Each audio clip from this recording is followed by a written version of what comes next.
Ese bronco ahora ya no tengo, se pasó, ahora vacío se quedó en mi corazón. ¿Quién sana? Por caerme, pero sí, Señor, tú estás acá, sáname, Señor. Entonces ese dolor que tenía se fue desapareciendo poco a poco. Aleluya, escuchen bien, el dolor que tenía fue Desapareciendo poco a poco cuando esa calor vino como... Hermano de Javín, rey de Canaán, el cual reinó en Hazor. Y el capitán de su ejército se llamaba Sísara, el cual habitaba en Jarosén, Joel. Póngalo ahí, punto 2. El pecado trae maldición. El pecado, ¿qué cosa trae? Una maldición. ¿Por qué causa Dios los vendió a su pueblo? ¿Por qué causa Dios los entregó a sus enemigos para que sean esclavos? Para que sean oprimidos con crueldad, sin compasión, sin misericordia. ¿Por qué causa? La Biblia dice, Proverbios 26, versículo 2, la maldición nunca vendrá sin causa.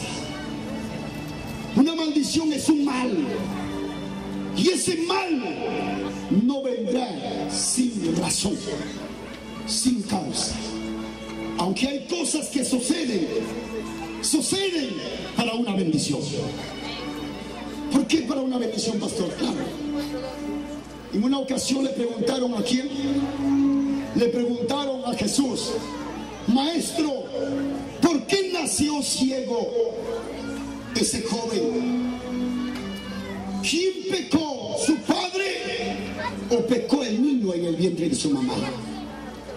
Y el Señor dijo: no es que pecó él ni tampoco sus padres, sino que este niño nació ciego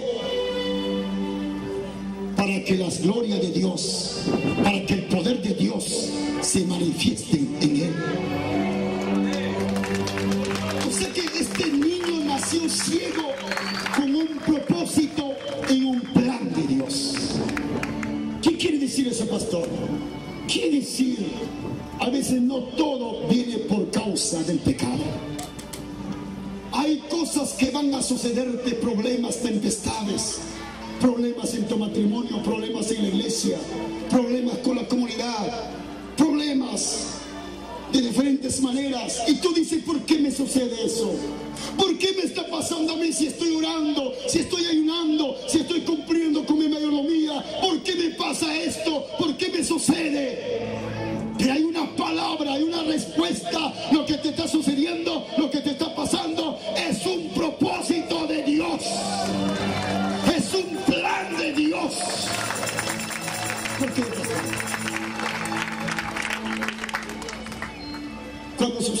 Cuando José, sus propios hermanos le odiaban. Es increíble.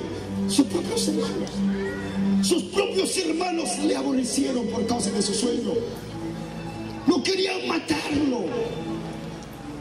En una ocasión lo pegaron, lo aventaron a una cisterna, a un hueco, y luego lo sacaron, lo vendieron como esclavo, sus propios hermanos. Y luego cuando llegó a Egipto, ¿qué sucedió? También una mujer lo calumnió y lo metieron preso. Y cuando estaba en la cárcel, él suplicaba al copero del rey: por favor, cuando estás en el palacio, cuando estás con Faraón, acuérdate de mí. Suplícale a ese hombre, dile, a ese rey, dile: yo soy inocente, yo no soy esclavo, yo tengo mi padre. Tampoco no he hecho algo malo con esa mujer, me han calumniado. Él suplicaba, le pedía, le rogaba que le ayudara. ¿Y por qué tiene que pasar Josué años tras años, sufrimiento tras sufrimiento? ¿Qué maldad ha hecho? Ese hombre no estaba pagando un precio, sino estaba siendo entrenado, afilado para cosas grandes.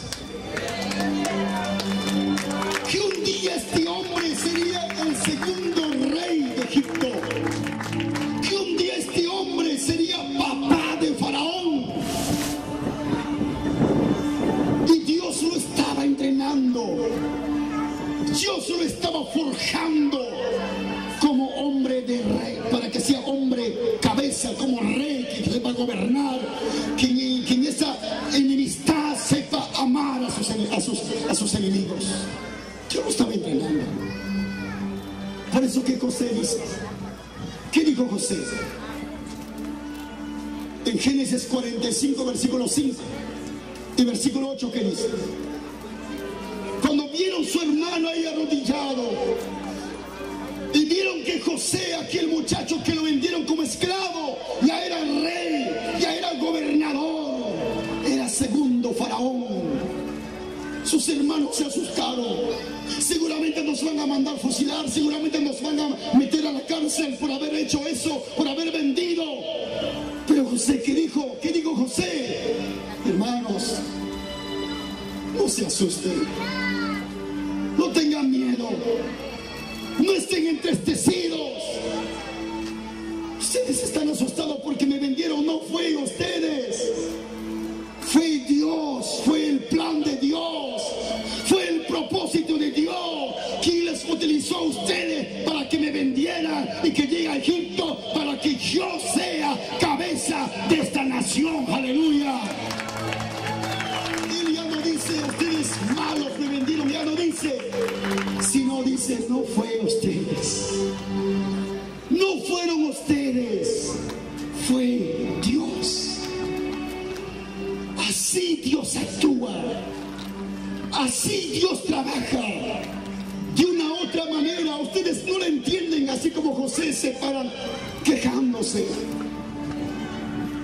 Amén, Alberto. No está Alberto. Entonces vamos a decir, Fernando, esa palabra para ti.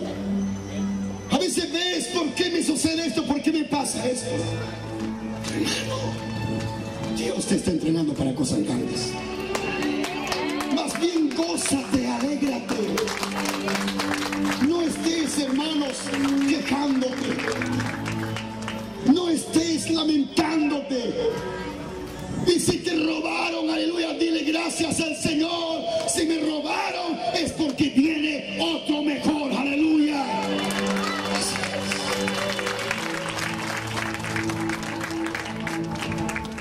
En medio de las tempestades. Por eso acá dice, no todo está en castigo, pero sí hay castigo de Dios, sí hay chicote de Dios, porque aquí dice el pecado que Dios atrae maldición, un mal. Este pueblo no estaba siendo probados, no estaba siendo entrenados, sino estaba siendo castigados. Dígale, con Dios no te juegues. Habla, con Dios no te juegues. Dios castiga. ¿Cuánto creen esta palabra? Dice la palabra, Dios al que ama, disciplina. Al que ama, corrige. Pero ¿qué es lo que estamos viendo en este versículo? Dios lo vendió para que los oprimiera cruelmente, sin compasión, sin misericordia. Mira lo que dice este versículo. Los vendió a sus enemigos. ¿Quién eran los cananeos? Era un pequeño pueblito. Y ese pequeño pueblito se hizo grande, lo dominó a una nación. ¿Pero por qué, pastor? Porque pecaron. El pecado te aparta de Dios. Cuando hay pecado en ustedes, escúchenme, cuando hay pecado en ustedes, Dios no te va a respaldar, Dios no te va a ayudar, porque la Biblia dice, Isaías 49, versículo 2, que dice, vuestras iniquidades, vuestros pecados nos han dividido. Dios exige la santidad, porque Él mismo dice, yo quiero que ustedes sean santos, porque yo soy santo, dice la palabra. Sed santos. Dios habita en la santidad. Pero cuando hay pecado, ¿qué dice? Dios se aparta. ¿Pero por qué se aparta, pastor? Es que el pecado es una inmundicia. Diga inmundicia. Fuerte diga inmundicia. Si usted pisa una inmundicia y se sienta al lado de esa persona que está ahí, usted va a decir, siento olor. Este está oliendo.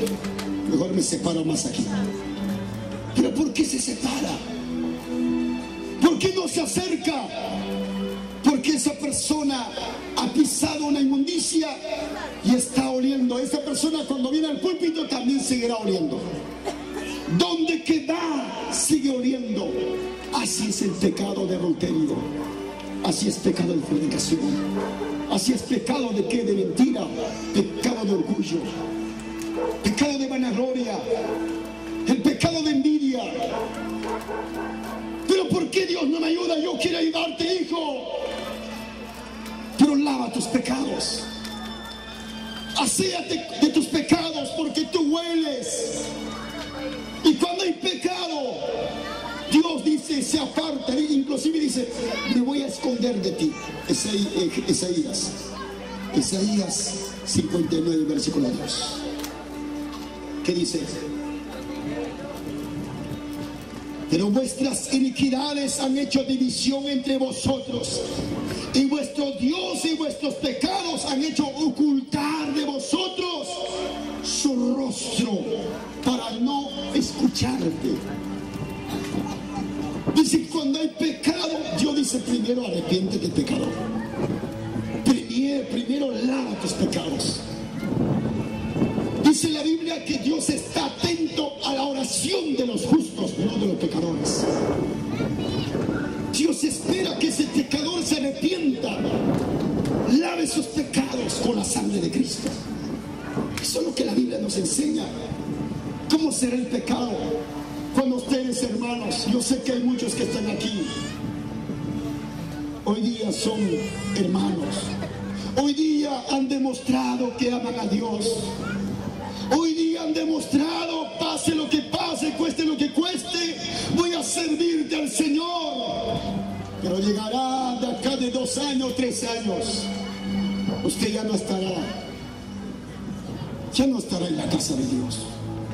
Ya no estarás en la fiesta, tal vez estarás borracho. Tal vez estarás en el pecado de adulterio y fornicación. Entonces cuando tú vuelves al mundo, dice la Biblia, tu hermano pisas a Cristo. Con tus pecados empiezas a pisotear, así pisarlo. Y a la sangre de Cristo lo dices como una cosa inservible, como cosa que es desechado, que no sirve. Y al Espíritu Santo dice que lo ofendes, lo insultas. Así dice las personas que retroceden al mundo, dice que pisotean a nuestro Señor Jesucristo. Abre su Biblia. Hebreos capítulo, aleluya, 10, versículo 29.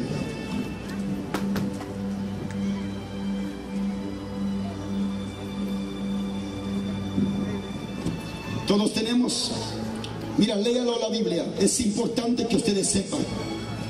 Y es importante lo que dice la palabra de Dios. Dice, ¿cuánto mayor castigo pensáis que merecerá el que pisoteare al Hijo de Dios? ¿Y qué más dice? Y tuviere por inmunda la sangre del pacto, con la cual fuesteis santificado, y hicieres afrenta al Espíritu de gracia. Hay 3 puntos. Primer punto que dice, ¿usted cree por volver al mundo vas a ser feliz? Por volver al mundo vas a estar tranquilo. La Biblia dice que tú estás pisoteando al Señor Jesucristo. Eso simboliza, eso significa, eso dice la Biblia.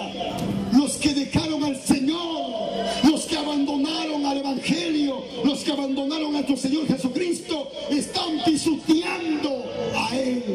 Así dice la Biblia. ¿Y qué más dice? Y a la sangre con quien fue limpiado, con quien fue lavado, lo tienen por inmundicia. Como palabra, inmundicia es algo basural, algo sucio que no sirve. Así lo tienes.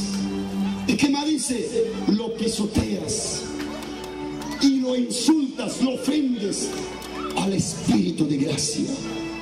Así es el pecado. Por esa razón viene maldiciones. Por eso dice: cuánto mayor castigo pensáis que merecerá el que pisoteare al Hijo de Dios y tuviere por inmunda. Qué increíble este versículo. Cuando tú pecas, cuando tú cometes pecado, te conviertes en instrumento de Satanás. Porque la Biblia dice: el que practica pecado, ¿de quién es? Es el diablo. El diablo viene y toma dominio de ustedes. Por eso hay muchas personas matan, asesinan, odian, hacen brujerías, toda inmundicia. Cuando el diablo viene, el diablo genera enfermedad, cáncer, sida, diabetes. Dios te entrega al diablo, haz lo que quieras. Y el diablo es asesino, el diablo es destructor. Ahora usted puede decir: pastor, pero hasta las enfermedades causa Satanás. Claro. La mujer que estaba encurvado, andaba todo curvado. ¿Qué dice la palabra? ¿No dijo Jesús a esta hija de Abraham cómo el diablo había atado 18 años? 18 años esa señora caminaba curvada. ¿Quién lo había atado? El diablo, dice la palabra. Cuando un hombre gadareno se volvió loco, aún rompía las cadenas, ¿quién estaba en ese loco gadareno? No eran demonios. ¿Y quién había generado esa llaga en Pablo? Dice la Biblia: un mensajero del diablo le bofeteaba a Pablo y se abría una llaga, una herida. ¿Quién genera las enfermedades? Escuche bien. El pecado trae maldiciones. Las enfermedades, tu hogar tal vez destruido, tus hijos en la droga, delincuentes, criminales. Tal vez tu negocio quebró, perdió, o tal vez otros ya están presos. ¿Qué ha pasado? ¿Qué ha sucedido? Es que un día tú dejaste al Señor y el diablo nunca te bendice. El diablo trae solamente maldición y maldición. Usted tiene que enfrentarse, usted tiene que pelear contra ese demonio usando el nombre de Cristo Jesús. A su nombre tiene que pelearla. Que vienen esas maldades, esas injusticias. Por ejemplo, vayamos, Jonás empezó a escapar como rebelde, desobediente de la orden de Dios, del mandato de Dios. ¿Quién generó la tempestad en el mar? ¿Quién generó tempestad? Imagínense, por causa del pecado. Y descubren que el culpable era Jonás. Y dijo Jonás: yo sé que por mi causa ha venido esta tempestad. Y ese hombre, a pesar que era culpable, él, en vez que se arrepienta, en vez que suplique: Padre, perdóname, ¿qué hace? ¿Qué dice ese hombre? Mejor aviéntame al mar. Prefiero morir que arrepentirme. ¿Hasta dónde puede ir esa persona tan terco con Tomás? ¿Hasta dónde puede ser una persona cegado por el pecado, cegado por vicio, que no quiere humillarse ante Dios? Hay mucha gente que está enferma. Hay mucha gente que está pagando el precio por haber pecado. ¿Y qué pasó? Está bien, lo aventaron. Lo aventaron al mar. ¿Acaso murió Jonás? Jonás no murió. Estaba agonizando en el vientre del pez. Quería morir, no podía morir. Seguía sufriendo. Por eso dice David de Jonás. Mira, abre su Biblia. En el libro de Jonás 2:7, rápidamente. 2:7 o 2:12, vamos a ver. Oh, gloria a Dios. Es importante esto. Jonás capítulo 2:7 primero. ¿Qué dice?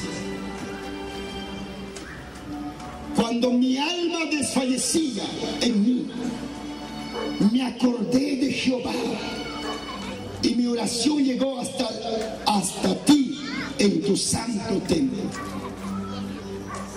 ¿En qué momento Jonás se acuerda de Dios? Cuando estaba agonizando, cuando no podía morir, cuando no podía morir. Así hay muchos, así hay muchas personas. Buscan por los médicos, buscan por la brujería, sanidad, buscan por la hierba, buscan de todo lado, pero cuando es de Dios, jamás. Es imposible. Solamente Dios puede curarte, Dios puede sanarte. Para que Dios te sana, que necesita tu humillación. Diga fuerte, tu humillación. ¿Por qué? Porque Jonás, en su agonía, en su desesperación, recién se acordó de Dios. Pero Dios es bueno o no es bueno. A Jonás lo sacó o no lo sacó. Eso es lo que hace Dios. Por eso, póngalo punto 3 ahí, póngalo. El dolor conduce a humillación. El dolor conduce ¿a dónde? A la humillación. Tarde o temprano, con ese dolor, con ese sufrimiento, vas a caer postrado ante Dios, suplicando, pidiendo a Dios. Mira, veamos que este pueblo se humillaron, recién clamaron, en su dolor, en su angustia. Ellos decían: Dios mío, perdóname. Esas son las consecuencias, esas son las causas. Si yo le preguntara a los hermanos: ¿Cómo conociste a Cristo? ¿Cómo te entregaste? Te van a decir: yo estaba enfermo. Te van a decir: yo tenía problema. Te van a decir: yo tenía esta dificultad. Todos tenían dificultad. Y con esa enfermedad, con esa tempestad, cuando estabas arruinado, fracasado, ahí conociste al Rey de Reyes, Señores, Señores. Es así. Todas personas así. Pregúntale que está a tu lado: ¿cómo conociste al Señor? Te va a decir: cuando estoy enfermo, cuando estoy con problemas. ¿Es así o no es así? Por eso la Biblia dice que esas enfermedades a veces suceden para que usted conozca la disciplina del Señor. Punto 3. ¿Seguimos? Yo tengo que ir a predicar otro sitio. Punto 3 dice: entonces los hijos de Israel clamaron a Jehová, porque aquel tenía 900 carros cerrados y había oprimido con crueldad a los hijos de Israel por 20 años. Pero yo quiero lanzar mi último punto rápido. ¿Qué dice? Y gobernaba en aquel tiempo a Israel una mujer, Débora, profetisa, mujer de Lapidot, y acostumbraba a sentarse bajo la palmera de Débora, entre Ramá y Betel, en el monte de Efraín, y los hijos de Israel subían a ella al juicio. Cuando el pueblo del Señor había abandonado a Jehová, cuando el pueblo del Señor se habían torcido, se habían descarriado, ya no había gente que buscara a Dios, ya no había gente que clamara a Jehová, una mujer se levanta en medio de la tempestad. Mira, abre lo que dice la palabra, Jueces capítulo 5, versículo 6. En los días de Sanjar, hijo de Ana, en los días de Jael, quedaron abandonados los caminos, y los que andaban por los sendas se apartaban por senderos torcidos. Las aldeas quedaron abandonadas, en Israel habían caído, hasta que yo, Débora, me levanté como una madre de Israel. Cuando escogían nuevos dioses, cuando la guerra estaba a las puertas, se veían escudos y lanza entre 40,000 en Israel. En medio de las tempestades, en medio de las dificultades, en medio de los problemas, se levanta líderes. Los grandes líderes nacen allí. Los grandes naciones se forjan, nacen, se forman en las tempestades. Dale palmas al Señor. Porque la palabra Débora significa abeja. Diga abeja. Esta abejita se formó en las tempestades, se levantó. Cuando toda la gente ya había abandonado a Dios, buscaban a otros dioses. Cuando la guerra estaba a las puertas, la Biblia dice, yo me levanté, dice. Una mujer se levantó para convertirse, ¿qué cosa? Una madre, una lideresa, para conducir a su pueblo hacia Dios. Una mujer. ¿Y dónde estableció su oficina principal? Debajo de un palmera. ¿Dónde estableció su oficina principal esa mujer? ¿Dónde estaba su oficina de esa mujer? En una palmera. Debajo de una palmera. Allí se sentó. Allí, sobre esas piedras, tal vez plantó su oficina principal. De allí empezó, ¿qué cosa? Aconsejar, orientar, impulsar, animar al pueblo de Dios a seguir a Jehová, mantenerse firme, firme, que Jehová no les ha abandonado. Él solamente está esperando que ustedes se humillen. Allí esa mujer se levantó como mamá de una nación. Cuando hablamos de líderes, ¿dónde se forman? Instituto Bíblico. ¿Cuánta gente se prepara en CETEL y nada son? ¿Cuánta gente se prepara, inclusive pagan en seminarios teológicos y nada son? Porque seminarios teológicos te enseñan conocimiento, pero no te dan ministerio. Los ministerios se forjan en las calles, en los parques. Los ministerios lo da Dios, no el hombre. Usted puede decir cuánto tiempo de preparación tenía Débora. ¿Cuánto tiempo se preparó? Cuando leemos en Miquía dice, no me llames profeta, yo soy un buero, dice. ¿Qué es buero? El que apacienta bueyes. Atrás de los ganados, Dios, cuando estaba pasteando mis ganados, Dios me llamó, dice él. Lo que Dios busca es un corazón dispuesto, un corazón decidido, un corazón valiente que está dispuesto para trabajar para su Rey, para su Señor. Aleluya. A eso Dios busca.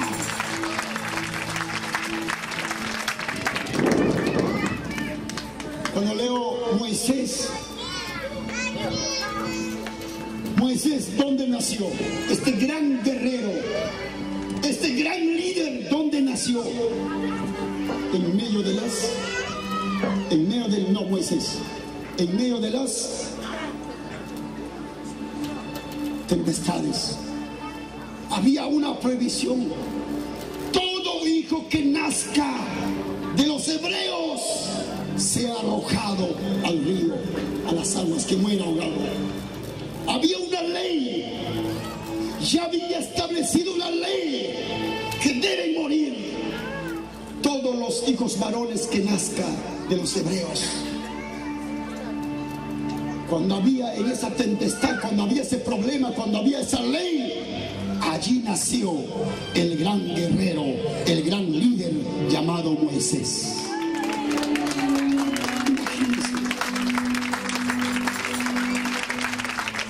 Ustedes tienen que entender, esta mujer se forjó, se levantó cuando sonaba la Cuando las papas queman, como decía. Cuando los problemas se aumentan. Cuando quieren botarte, cuando quieren matarte, cuando te están persiguiendo. Ahí quiero verte. Si te paras firme contra esa muerte, contra esa enfermedad. Un guerrero buscando el día viernes. Su testimonio me impactó.